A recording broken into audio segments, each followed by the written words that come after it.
Good morning, and a warm welcome to your show, Sunny Mornings, Los Angeles. I'm your host, Melissa, and it's Wednesday, January 7th. You'll be interested to know. 241 years ago, today, in 1785, a daring French aeronaut named Jean-Pierre Blanchard and his English companion, Dr. John Jeffries, crossed the English Channel in a hydrogen balloon, making the first aerial passage between France and England. Their successful crossing demonstrated the practical promise of balloon flight for international travel and scientific observation, inspiring further aeronautical innovation across Europe. So now you know. And now, it's time for the Surf Report. This morning, it's looking clean with 1+ foot waves rolling in from the west-southwest.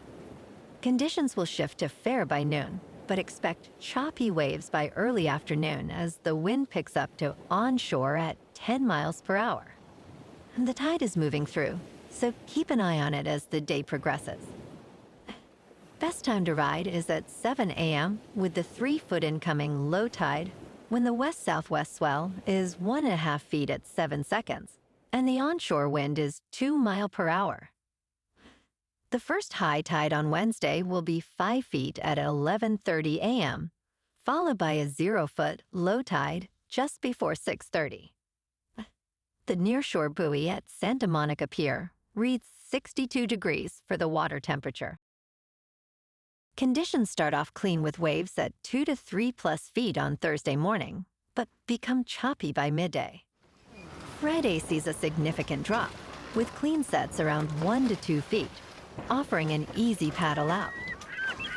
Saturday remains small at 1 to 2 feet, with fair conditions early, but winds shift to choppy by afternoon. This morning, it's mostly sunny, and it feels like 56 degrees, with no wind. The sunset will take place at 5:01, and it will rise again tomorrow at 6:59. Looking ahead in the weather. Thursday will be sunny, with highs near 60 in north-northwest, winds of 10 to 20 miles per hour, gusting as high as 25. Friday and Saturday stay breezy with sunnier skies and highs, rising from around 62 to 64, with lows in the mid-40s. Sunday warms to near 67 under mostly sunny skies with a mild night near 49. Bonjour, food enthusiasts. This podcast is brought to you by Versailles Cafe and Pastries in Encinitas.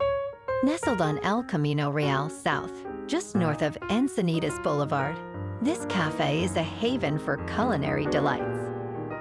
Indulge in their amazing Eggs Benedict or their gluten-free crepes. You can grab a panini for lunch or just breeze on through to get your morning coffee. They are open every day from 8 to 5. So stop on by and don't forget to tell them Sunny Morning sent you. In local news. In the early hours of Sunday, a fire destroyed a historic motel in Hollywood that was over 120 years old, where rock icons like Neil Young once stayed, and which appeared in popular shows like LA Confidential. Local historians lamented, "It's a gut punch for Hollywood preservation," especially after the Cultural Heritage Commission had recently considered designating the site as a historic cultural monument. The Los Angeles Fire Department responded at 4:30 in the morning and rescued a man trapped inside, while 70 firefighters battled the blaze. Sadly, the building had become a haven for transients after being left vacant, leading to its tragic demise.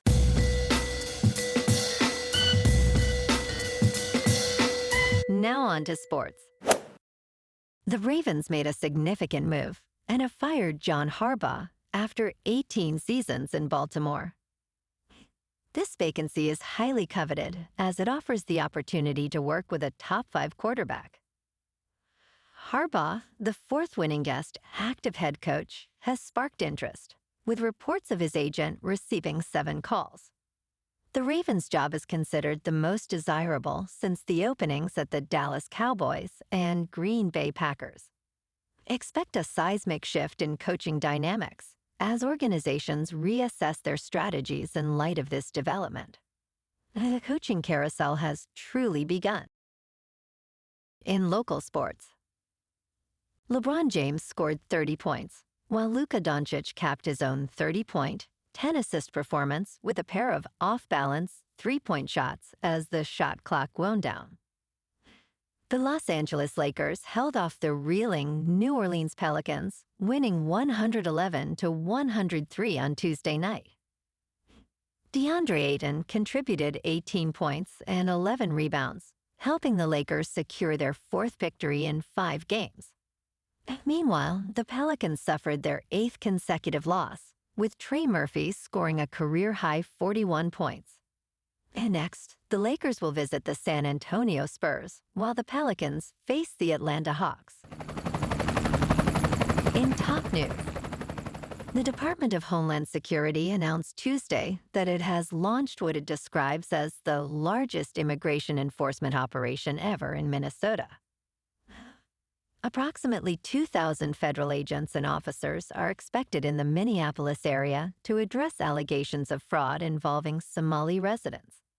The operation includes agents from Immigration and Customs Enforcement and focuses on identifying suspected fraud.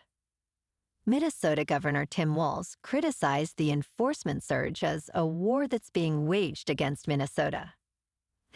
Immigrant rights groups reported increased sightings of federal agents. In business news, LEGO has announced the Smart Brick, their most significant evolution in 50 years. On March 1st, 2026, the LEGO Group will sell a tiny computer that fits inside a classic 2x4 LEGO brick. This innovative brick detects nearby smart tags and other smart bricks, bringing LEGO sets to life with effects like humming lightsabers and roaring engines. These new bricks, which are wirelessly charged, feature movement sensors and form a Bluetooth mesh network. The first sets will include a $70 Darth Vader's TIE Fighter and a $100 Luke's Red 5 X-Wing. In crypto movement, Bitcoin is down 1% to about $93,000. Ethereum is up 1% to about $3,000. And XRP is down 5% to $2.26. Moving on to a more local vibe. In our community spotlight on health and wellness, we are working with a national Pilates studio to bring you some free classes, so listen up. Check out Club Pilates, with several locations in the San Diego area. Pilates presents a comprehensive wellness approach, cultivating strength, reducing tension, and elevating mental well-being. Scientific research affirms its benefits. So now you can check out Club Pilates for a free class, with locations in Encinitas, Solana Beach, Oceanside, La Jolla, and more. Just be sure to tell them Sunny Morning sent you by. And now, back to the show. Let's talk science. Japan's streets remain impressively clean, despite the scarcity of public trash cans. Travelers are often surprised to find no bins on the streets, forcing them to carry their waste. Some visitors report this lack of bins as their biggest inconvenience, according to a survey. Historically, trash cans were removed from public spaces due to security concerns. Japan's cultural values of cleanliness and personal responsibility also play a significant role in this practice. To adapt, travelers can carry small bags for their waste and use recycling bins at vending machines. And in entertainment news, Sebastian Stan is considering a move to the DC Universe to star alongside Robert Pattinson in The Batman Part 2. The Romanian-American actor, known for his role as Bucky Barnes in the Marvel Cinematic Universe, is reportedly in talks for this role. Production is set to begin in the spring of 2026. Scarlett Johansson has also been linked to the sequel, despite her character, Natasha Romanoff, dying in Avengers Endgame. The sequel is planned for release on October 1st, 2027, following the success of the first film, which grossed $772.3 million. Well, alrighty, folks, it's time for the quote of the day. And today, our quote comes from the American aviation pioneer, Amelia Earhart. And she said, "Adventure is worthwhile in itself, for it pushes the boundaries of what we know and inspires us to dream beyond the horizon, daring us to explore the unknown." And that's a wrap for this morning. You can check out our Instagram, YouTube, and TikTok for some captivating aerial videos with local news and the surf reports. Have an amazing day, my good friends. We'll see you tomorrow with another episode of Sunny Mornings, Los Angeles.